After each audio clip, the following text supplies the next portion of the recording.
I mean, and it's from change to change. I gave y'all a beef preview. Well, I gave y'all more than a preview, like 30 minutes worth of knowledge real quick to show y'all, people was doing out here in society to bring forth change after they done been subjected to, the pitfalls of life, the hardships, the struggles, and the trials. So, while in class, I got a young brother who's here who's doing the same thing but at a younger age. You know what I mean? I'm 42. He's, how old are you? He's 23, so he's the same age as, my oldest stepdaughter and my nephew. You heard, but he's directing himself in the right direction to become successful in life. So what we doing is we seeking to get our certification for SERPA, and SERPA is required to have in order to be a peer counselor, a mentor, a recovery coach, or anything in that field. So these are the classes that we involved in right now. Due to our unfortunacies and being incarcerated or put in juvenile facilities, they got a program called, the Fortune Society, who pay for and provide us with the necessary tools and what would you call it? Classes. You feel me? And programs that we could take. So right now, the young brother, we gonna get to know who he is, and we gonna chop it up for a quick session to show you what peer mentorship is and peer counseling is and what coaching is about. So you can explain to the people who you are and where you from and what led you here.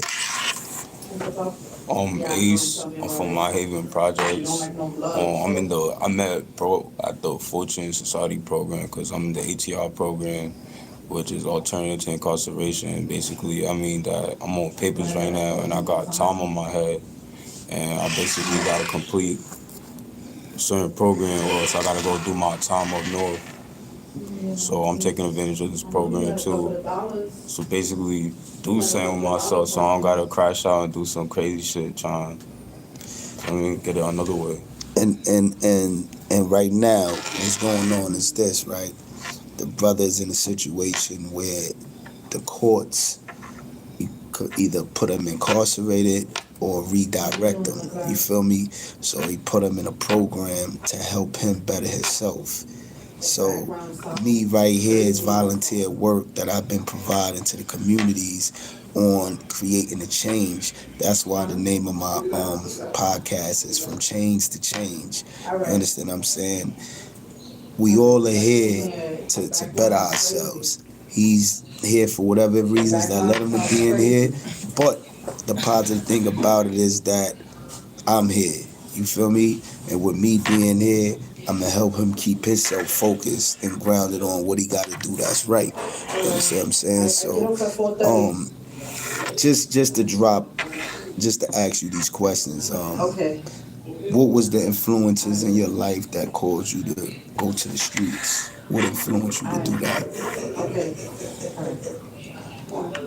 I'd say probably just. I ain't gonna lie.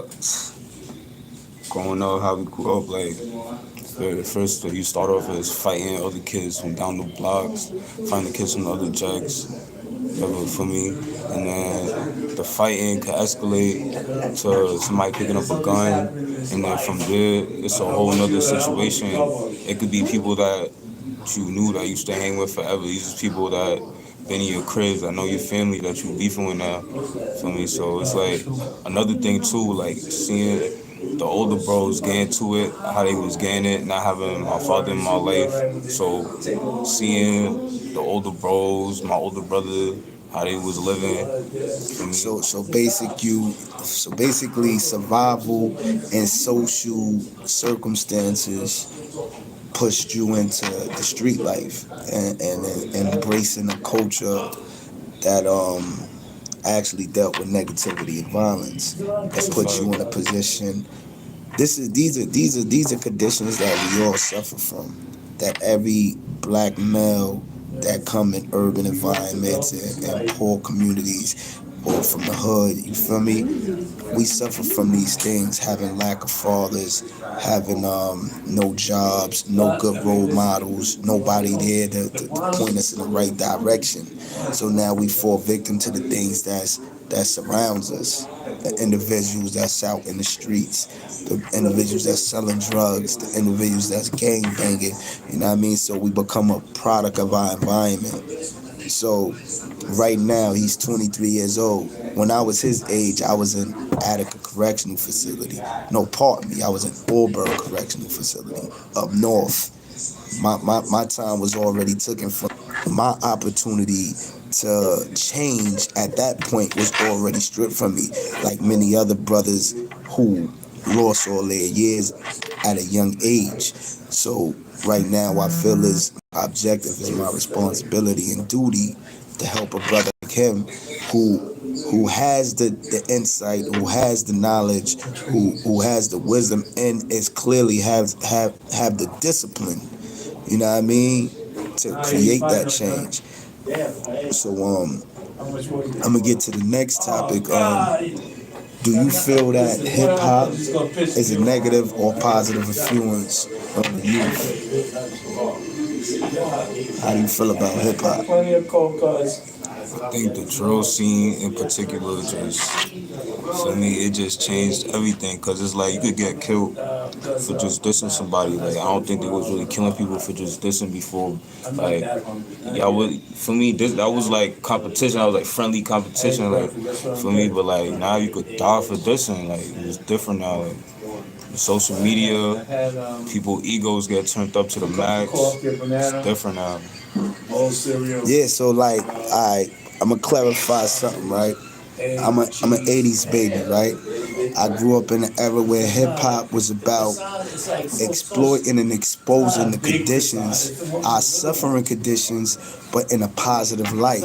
So our goal through hip hop was to show the world that we came from this, but we gonna become this. You understand what I'm saying? So when you heard Ghostface talk about plucking roaches out the cereal box, we shared the same spoon watching Saturday cartoons. We was talking about the struggles we endured. When you heard the battles between follow the leader Rakim and Big Daddy Kane, you feel me? Their battle was telling you, they was professing who was lyrically the best, who was, the top rapper lyrically. Like, their battle was based off of competition, friendly competition. Today's rappers, ever since the Biggie and Tupac thing, it's been all about really killing, really, disrespecting, Nah, yeah, and another really, thing too, not to cut you off, breaking down our culture, not building our culture, and that's the difference between this era of hip hop and that era of hip hop. nah, that's a fact. Another thing too was like, now it's like before everybody like looked up to the get money niggas like Rich Porter, like all the niggas getting money doing shit for their communities. That's what they was looking up to before, but now it's like people looking up to the killers, like, for me. The killers not getting no money. Like, all of them videos, them shits is facades. Like I know personally, like they look cool and all, but it's really wild shit coming behind all this new drill music. Right. And then that's my thing. My thing is, right, you go amongst the people, you learn from the people, and you serve the people, right? So take me, a person who lived that life as a hustler and a gangster, and did the prison time, right? And I'm here out here setting foot to help redirect the youth, not to destroy y'all and bring y'all down. You understand what I'm saying? So when you look at these rappers who are actually faking and actually phony and actually rats, half of them don't do drugs that they promote to use. The other half, they are in marriages, have families, but they teach fuck bitches and basically they misguided and misdirected. You feel what I'm saying? And even with those that's in the streets that's talking the murder shit, you see what happened to them. King Vons, the Lil Durks, the whoever you want to name that operated and created the drill music. Nobody ever beat the streets. Like You there's can't. no winning. Say that again. Like there's no winning. There's no beating the streets. There's no beat in the streets. There's no beating the streets, a valuable fact. There is no such thing as beating the streets. There's no such thing as the easy way. There's no such thing as anything that has to do with destruction and negativity creating a positive outcome. It won't never happen. Negativity is negativity. Destruction is destruction. Negativity, that's what's going crazy right now. Negativity. That's what's being promoted. That's what's going crazy right now. That's what everybody want to see.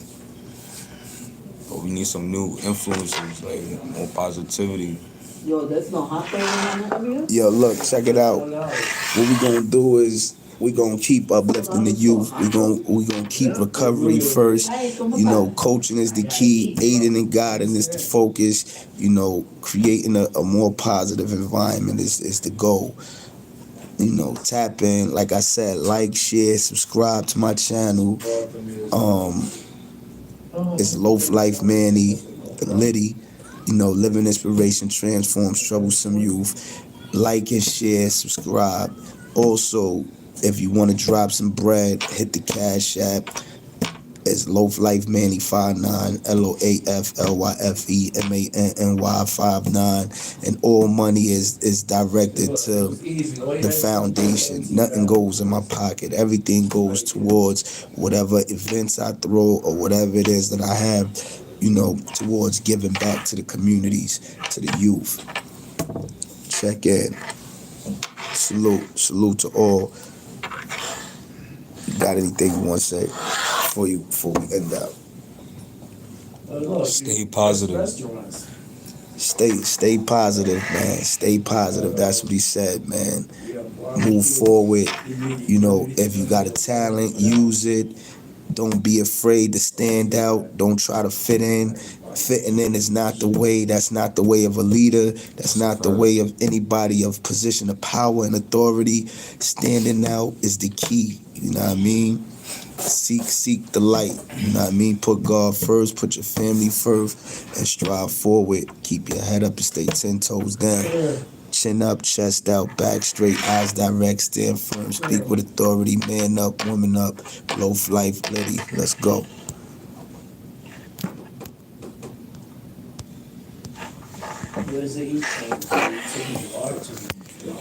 They was commenting on that. Yeah.